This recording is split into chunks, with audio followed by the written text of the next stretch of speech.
Hey everyone, welcome to the Nonprofit Coffee Talk.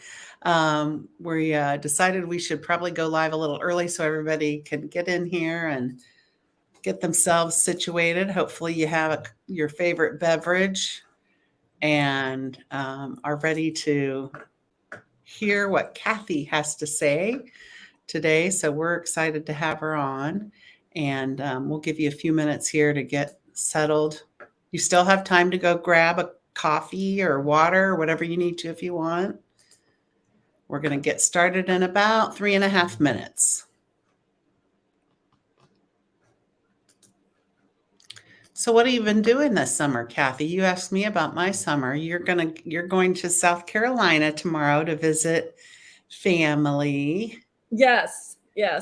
Well, so ask any doctoral candidate what they're doing this summer, and they're either working on their research proposal or on their dissertation. It is so true. Yeah, I'm privileged. I happen to not be in a full-time job right now. It's an amazing way to be able to focus on this, but I'm also finding it provides me a little too much time to be thinking about it. So again, thank you so much for giving me something to clear my brain and not think about the proposal or the dissertation for a half an hour. Well, it's my pleasure. I'm thrilled to have you on, and this is great. So I'm excited too because I can always learn more about the 990 and have a different perspective about it because it is easy to just look at it as a pain in the rear end and nothing more than that, you know. But so I'm really excited about today. I was going to tell the folks out there that are tuning in, just put, if you would, drop in the comments in the chat where you're tuning in from. I'd love to know who we have out there and where you're sitting currently. So if you don't mind, just let us know where you're tuning in with us from. I'll see if Now, we Libby, can. what made you want to introduce a podcast?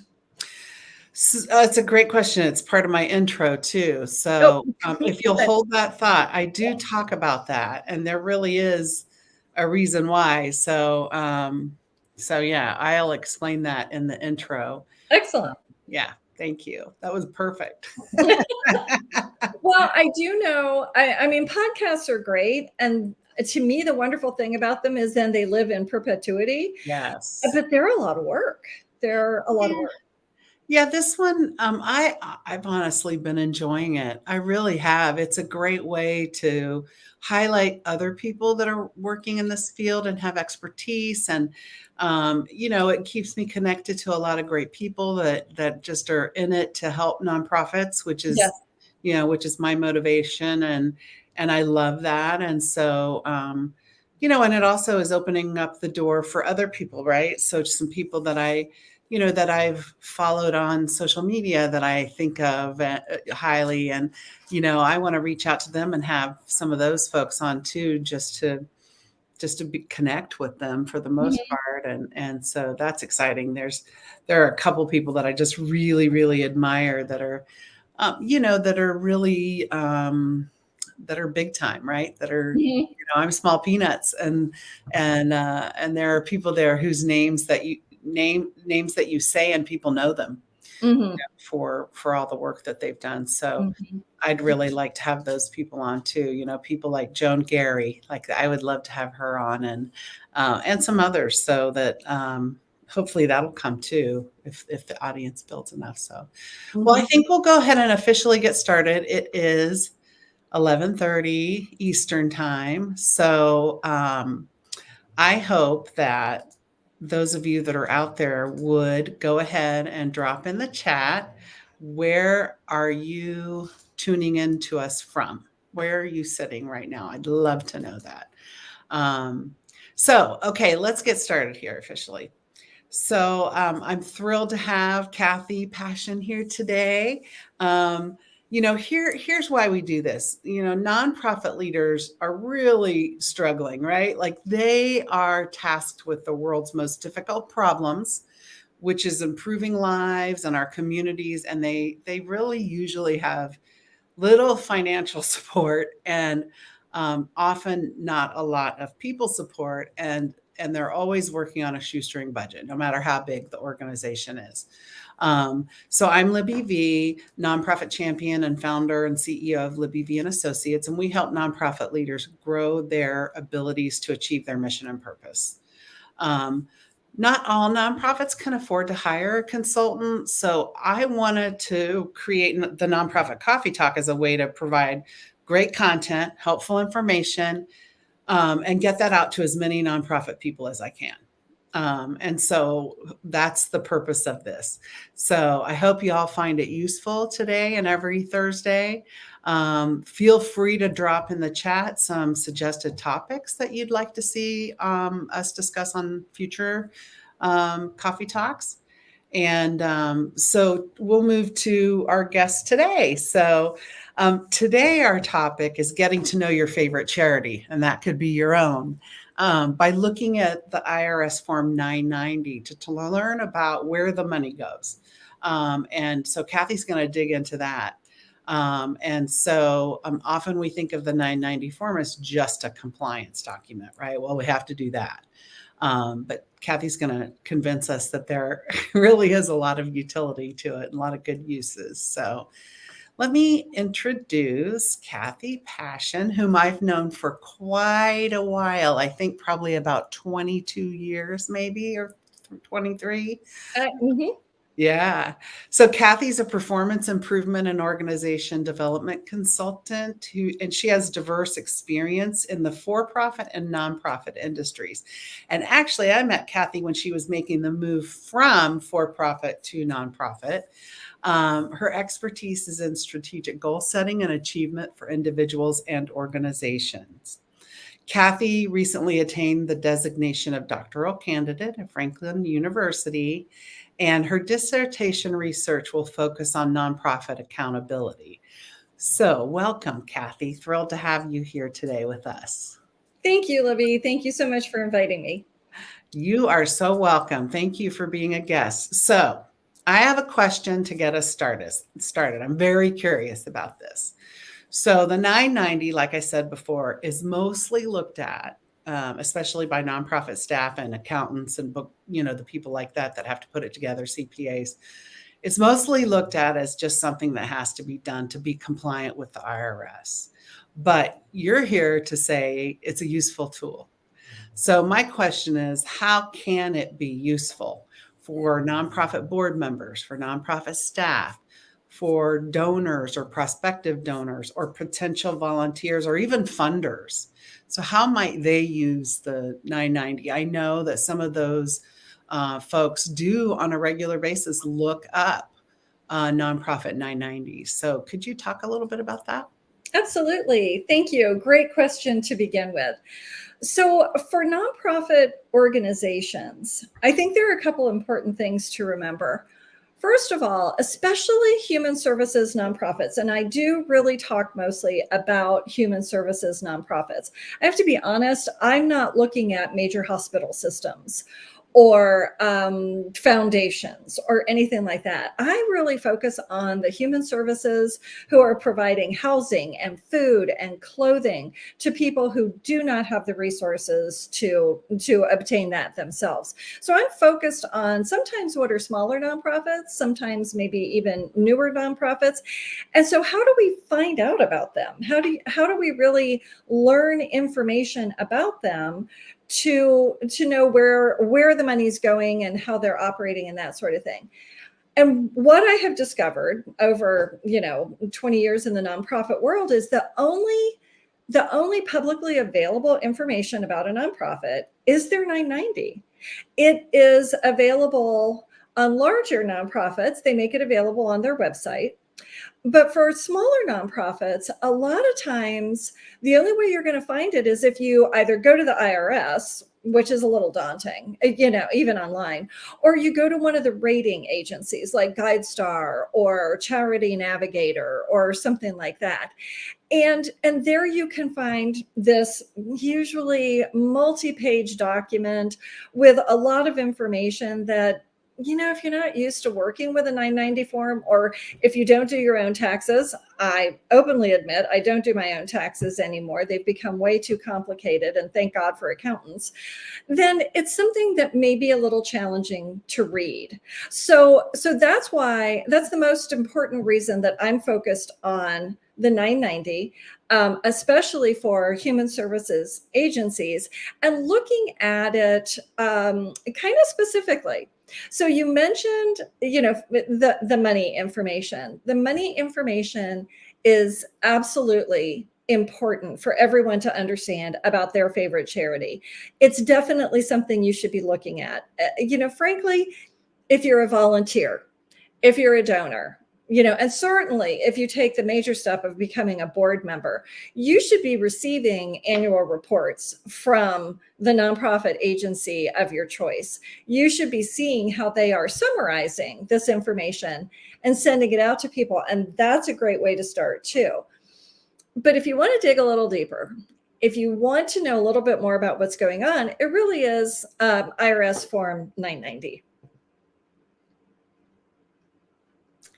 That's great. I had to mute my microphone. Sorry, I have a dog snoring right next to me. So I'm jealous. yeah.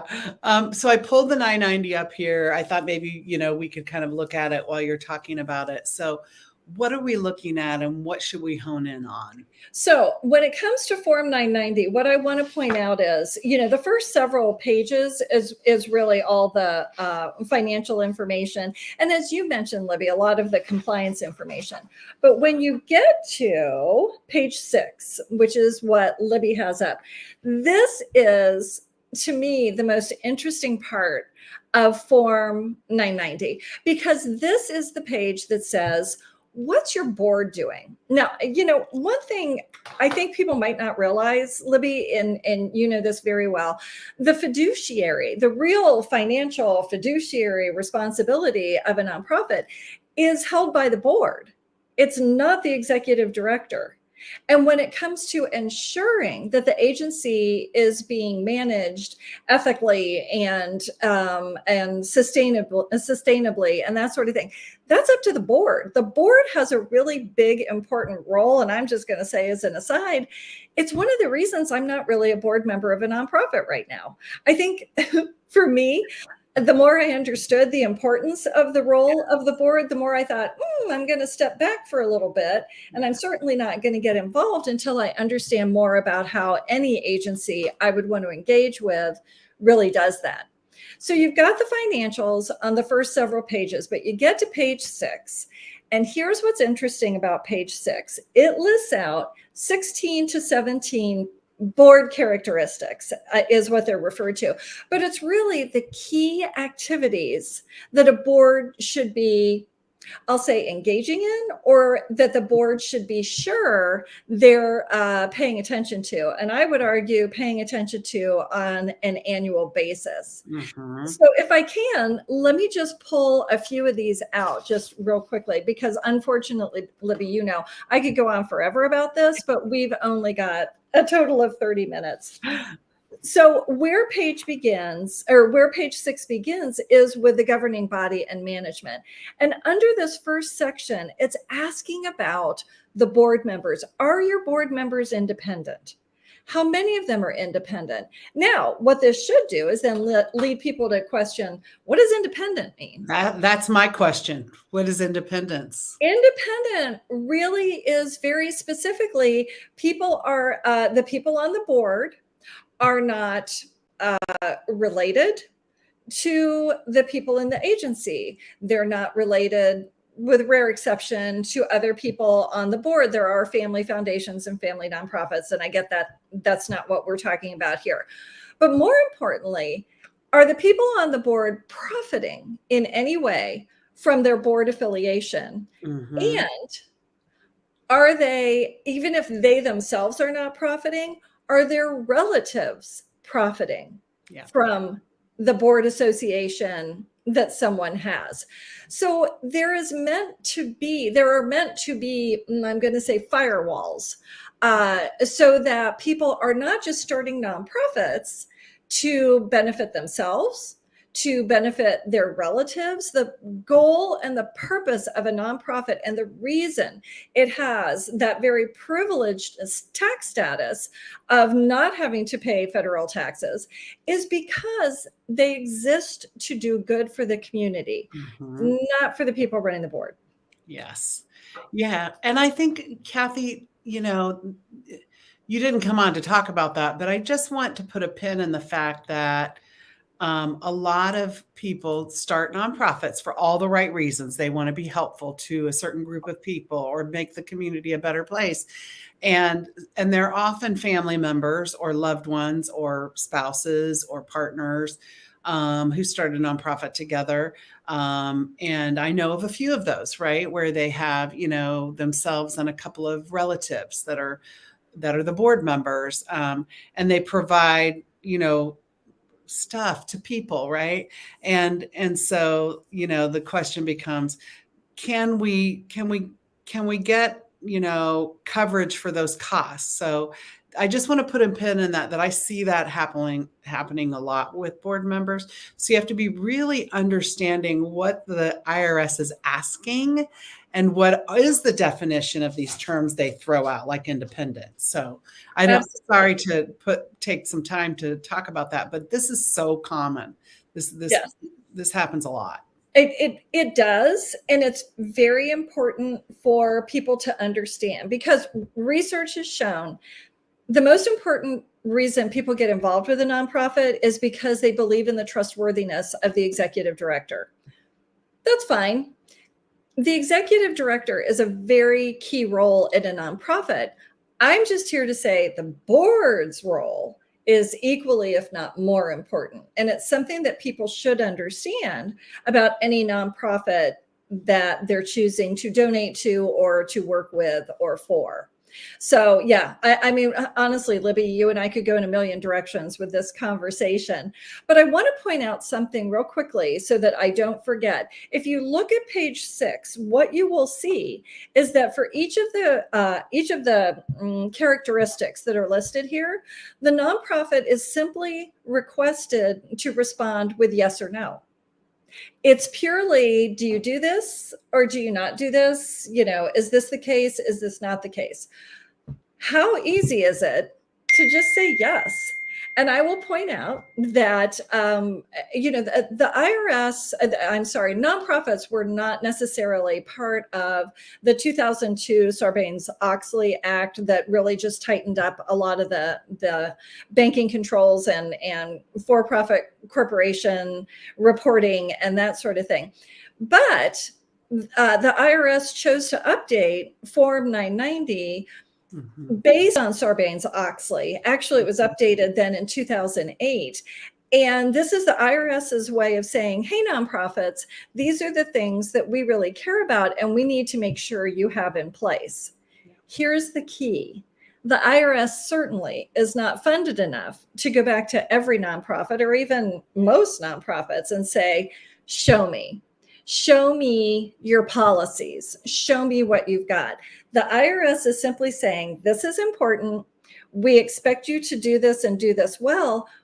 But the real oversight, the real sort of holding nonprofits' feet to the fire to make sure they're doing it, that's the responsibility of first the board and second, the community, people like you and me. People who are just interested in making sure this nonprofit seems to be doing good things. How can I ensure that it really is? Right. You start with this list. Let me stop there and see if you have a question. No, I think it's spot on. And I see a lot of in nonprofits, the board not digging into the 990, even though they have to sign off on it, vote to approve it for it to be submitted without really digging in. And it is something to be delved into and gone through with a fine-tooth comb. Well, and I'm fortunate. I've worked for at least 3 different nonprofits here in Central Ohio, and I'm here to tell you, almost across the board members just trust the executive director. they just say, hey, if this is what they said, then this is the way it is. And sure, I'm happy to sign off on it. And, I just, in my experience, I didn't see a lot of questioning of an executive director. I would go so far as to say, I think the board would have felt somewhat disloyal to even do that. And that's a shame. That's a shame. There are times when the nonprofit sector kind of gets cleared out of organizations that are not well run. Certainly the 2008 mortgage meltdown, and followed by the Great Recession. But COVID did the same thing. And I know some nonprofits I've talked with have said they're operating at about 60% revenue. What do you think, Debbie? Yeah, I'm hearing a lot of that. And that's really top of mind because they didn't have enough revenue before COVID. And especially the arts nonprofits have been is exceptionally hard because we sort of, when a crisis like that happens, we as donors, tend to support the basic needs kinds of organizations more. So I've seen a lot of that. Yeah. Absolutely. Yeah. Well, back to page 6. I just want to point out a few things. So the top part, it starts with enter the number of voting members. And some of this may not seem important, but it might be. What if you saw a number that was 3? And then what if you saw a number that was 50? Both of those should sound a little too little and a little too much. Yes. And it's well worth thinking about. Going on down, did the organization make any significant changes to governing documents? That might be interesting. That seems like it should be a no. They should have that all, kind of wrapped up. But what if it's a yes? And then the members or stockholders, I question, I don't know this, Libby, if you do, please jump in, but I question how many nonprofits continue to have members. That was very popular. In the 70s, 80s, 90s. I'm just not seeing it that much in the 2000s. Are you? No, I'm not. I'm seeing less of it. It's also an equity and inclusion and diversity issue, right? Yes. So I think that's going by the wayside for the most part. And it's interesting that they have stockholders in there because that's not, a nonprofit is not allowed to have stockholders, right? So it's so bizarre that they have that in there. I'm surprised, but again, this document is now, hang on, I can't do math in my head, but I'm going to say 14 years old. Yeah. And I'm sure another review of it would get rid of that. But here's another key one, number 8. So this is talking about documenting meetings. Did they document the meetings of the board? And this does mean make them available if they're asked for them. And then did they document the meetings of the board subcommittees? Yeah. And are those available upon request? That's a really important way that someone can say, hey, can I just see, X, Y, or Z? And just almost kind of spot check your nonprofit, see if they have that. Do they have board minutes from the last year or 2 years that they can give you to review? And, is there a subcommittee that you're interested in? And do they have minutes from that they can give you to review? Yeah. There is no Privacy Act when it comes to a public organization. They, if something is meant to be made public, they don't have to proactively make it public. But if you ask for it, they do need to show it to you. That's right. Yeah.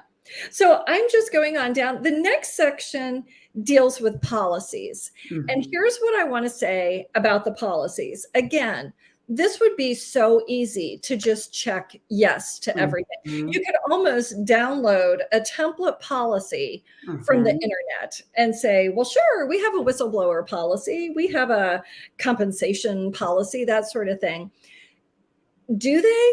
But more importantly, when was the last time they looked at it? That's right. That's right. Because I worked with an organization, they had a whistleblower policy, hasn't been updated since 2012. Yeah.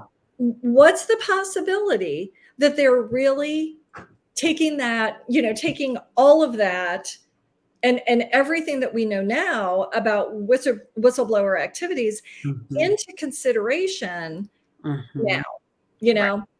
So let me stop there and see if you have any particular questions, Libby, while I actually just wanted to make the comment that I think having an accountant do the 990 is important, because it does seem like an added expense that maybe a nonprofit can't afford, or feel like, oh, the ED could just put this together, But I think it's that other set of official eyes, somebody who is objective, more objective, right? That can look at it and any red flags, they can raise those. And I often think it's worth, even having the accountant come to a board meeting and walk through the 990 and explain the key points and with the board. So what do you think of that? I think what's interesting is the nonprofits I've been involved with tend to have an accountant on the board. And so to me, that begins to get a little too close of a relationship. Too close.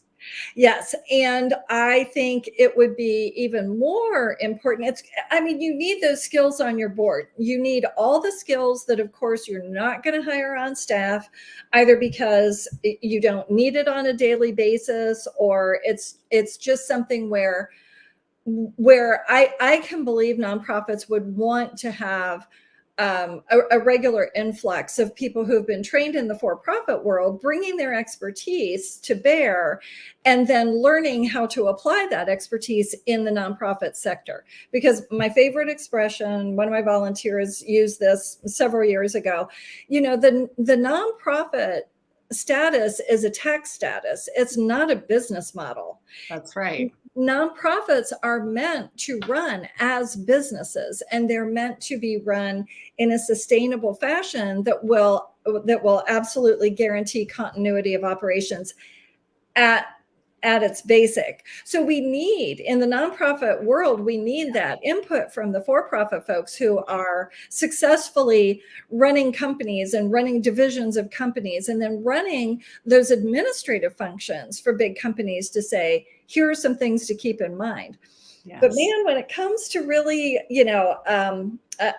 filing documents and that sort of thing, I would certainly agree with you, Libby. I think it should then be a third-party person who's not associated with the agency doing it. Yes, that's good. That's great. I love that quote. If we can, like 2 more minutes or 3 to kind of whip through some of this. I know it goes by so fast. Yes. No, this is so much fun. Again, it's the kind of topic where either, you could talk about it for 20 minutes or 2 hours. There's almost no in between. So what I wanted to point out on here is, 13, is there a written whistleblower policy? 14, is there a written retention and destruction policy? That may seem so small, but all of that indicates how well is this organization being run? Is it being run like a business? And so, the yes or no can tell you something, but then asking, well, can I see that and see what it looks like? I love 15 because, listen to this, did the process for determining compensation include a review and approval by independent persons, comparable data, that sort of thing. So they're basically asking who all is involved in the decision for the compensation for the executive director and any directors or officers. I don't know very many nonprofits that pay their board of director members, or, but I'm sure some do, and certainly the larger ones probably do. You reach a certain point, and just to get CEOs of major corporations on a nonprofit board, you may need to provide some remuneration. That's right. But so you're thinking, oh, well, the financial stuff is in another part of the 990. How did they get to the financial part? Right. That is what's on page 6. That's great. Yeah, I know. I love this. It's so good. It's such a, it's really the 990, and I think it was a great redo when they redid it. Oh, yeah. Really gets to a lot of the way things should be run. It's sort of like a lot of, at least from a governance standpoint and a compliance standpoint, it really, and getting into kind of best practices, it does get to a lot of that. It's actually helpful. Yes. Well, I'm sorry. I just want to say real quickly, it was amazing to me. The Form 990 provides a lot of good information, especially the financial information. But if you want to find out how they got to those numbers, it's page 6. It's the board characteristics, and it is the board's responsibility. Mm-hmm. That's it. That's great. Do you want to touch on page 7 at all, Cathy, really quickly, like in one last?